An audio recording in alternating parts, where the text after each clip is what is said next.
नाशिक जिल्ह्यातील पेठ तालुका हा प्रामुख्याने आदिवासी आणि डोंगराळ भाग आहे.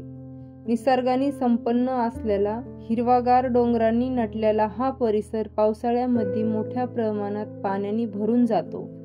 धबधबे, ओढे, तलाव यामुळे हा भाग स्वर्गासारखा भासतो.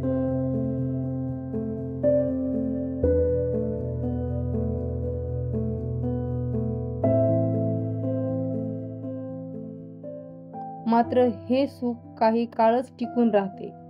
जानेवारी फेब्रुवारी महिना उलटला की हळूहळू डोंगरामधले झरे आटू लागतात, विहिरी कोरड्या पडतात आणि नदीचे पाण्याची पातळी घटू लागते. उन्हाळा चालू झाला की पेठ तालुक्यातील गावांमध्ये पाण्याचा संघर्ष सुरू होतो. पाण्याला गेलो का मजुरी राहते, म्हणजे पाण्यामुळं तो आमचा वेळ मजुरीचा निघून जातो. मग आम्हाला मजुरी करता येत नाही. पाण्यातच आमचा दिवस जातो. 10-11 वाजत 10 शेतात जायचं. लोक तर उभा करेल का बाहेर जायचं.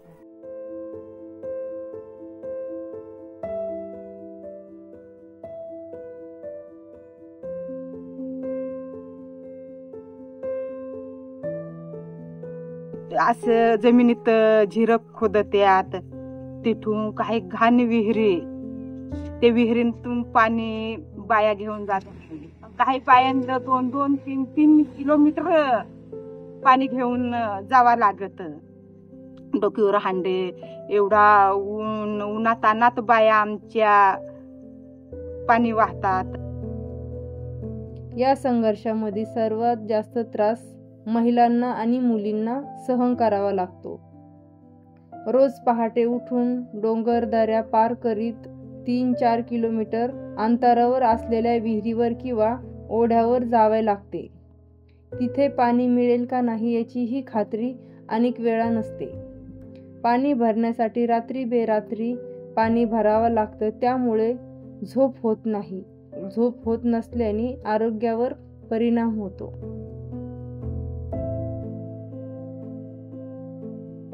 ते पाणी पण थोडासा खराब असल्यामुळं बायांना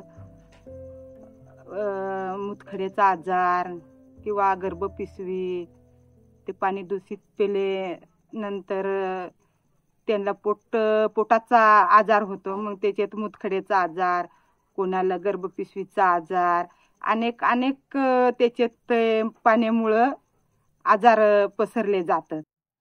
शालेय वयातील मुलींना घरातील इतर कामाच्या जबाबदाऱ्या सांभाळून पाणी भरण्यासाठी जावं लागते. त्यांचे शिक्षण अर्धवट राहते. महिलांना तर दिवसभर घरातले आणि शेतातील कामे सांभाळून पाणी आणण्याचा ताण सहन करावा लागतो. पाणी टंचाईमुळे शेतीसाठी पुरेसे पाणी उपलब्ध होत नाही, त्यामुळे या शेतकऱ्यांना उत्पन्न मिळत नाही. त्यामुळे रोजगारासाठी मजूर मोठ्या प्रमाणात शहराकडे स्थलांतरित होतात. यामुळे गावं वसाड पडतात आणि परिवाराचे आरोग्य, शिक्षण सगळ्याच गोष्टीवर परिणाम होतो. पेठ तालुक्यातील पाणी टंचाईवर मात करण्यासाठी जलसुधारण प्रकल्प, पावसाळी पाणी साठवण्याचे छोटे बांध आणि तलावाचे पुनर्जीवन करणं यासारख्या उपाययोजना गरजेच्या आहेत. शासन म्हणजे जे प्रत्येक गावाला शासनाने भेट द्यावी. पाणी कुठं पाण्याची टंचाई, कुठे खराब पाणी, तर भेट देऊन काही टिशेलचा वापर करून किंवा पाणी शुद्धीकरण पाण्याचा करून, हीच आमची एक अपेक्षा आहे. पेठ तालुक्यातील ही परिस्थिती वर्षानुवर्ष अशीच सुरू आहे. जर सरकारने आणि स्थानिक लोकप्रतिनिधींनी एकत्रित येऊन पाणी व्यवस्थापनावर भर दिला तर हा डोंगराळ भाग पाण्याने संपन्न होईल आणि स्थलांतर थांबेल. येथील महिलांच्या आणि मुलींच्या कष्टाची साखळी तुटेल आणि गावाचा विकास होईल.